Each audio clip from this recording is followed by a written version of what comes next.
In part two of this how to avoid college burnout video, I want to talk about how goal-oriented students can avoid college burnout. Now, one vast advantage that goal-oriented students have is they know where they want to go. So think about this. If you know where you want to go, it's a lot easier to get it. So even though I'm pretending I'm a psychologist, which I'm not, it doesn't take a psychologist to understand the importance of goal setting. And I think it's very commendable and very helpful for students to be, tightly focused on goals. I spoke in the last video acknowledging that many students are not. But this one, I want to focus on those goal-oriented students. So how can you avoid college burnout? Well, actually, you need to do the opposite of many things that the students who are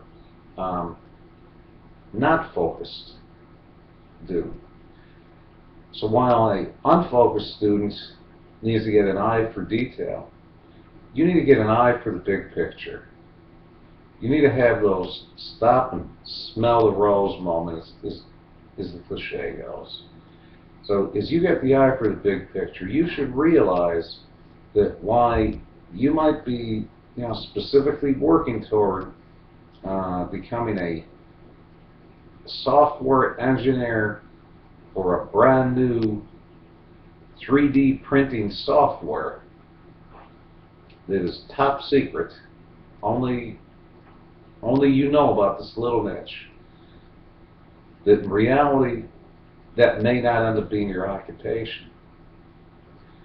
I was recently in a non-academic setting in which I was chatting with an individual who we were talking about how he graduated with a degree in English, and now he thought he wanted to be an attorney. And currently, he's a manager at a retail type business. And he said that he just stumbled into what he loves it. All right, so let me talk about, does that mean that you should take off your narrow focus? No. But unlike the unfocused student, sometimes if the focus is too narrow and you have the blinders on, you may be missing opportunities. And what the danger of burnout for you as a very goal-oriented student is that if you don't maintain the rest and activity cycle, over time you can start to get a malaise. Now, if you're really excited about something and energetic for it, then by all means, put that youthful energy into making the most of it.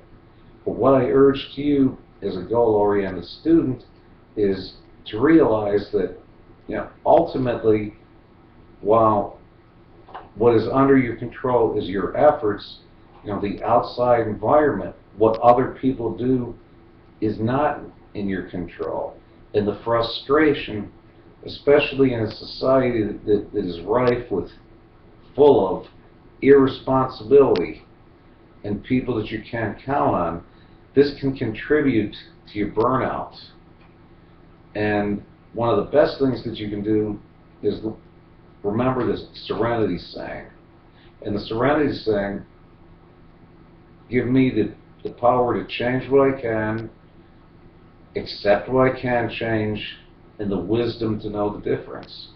And one thing that you can't change in a college environment is having all these unfocused students around you who are going to and fro here and there, partying, sleeping in, whatever it is that they're doing that may be very irritating to you, or you do your best to block it out, or possibly in a school you're in, it's just simply that if you're in a tech school, there may be a lot less of that going on, but the fact of the matter is that if you keep in mind that there are just certain things that you can't change, that can take a lot off. And just know that the diligent work habits that you've started on are going to carry you well in the workplace, even if it is not the occupation you pinpointed. Because like I said in the previous video, you may well be preparing for an occupation that doesn't even exist. And just know that your goal orientation is exactly where you need to go. So I appreciate sharing these thoughts with you. My name is Darryl Hold at affordable-tutor.com. If you have any questions, you can reach me at tutorpro88@gmail.com. Have a wonderful day.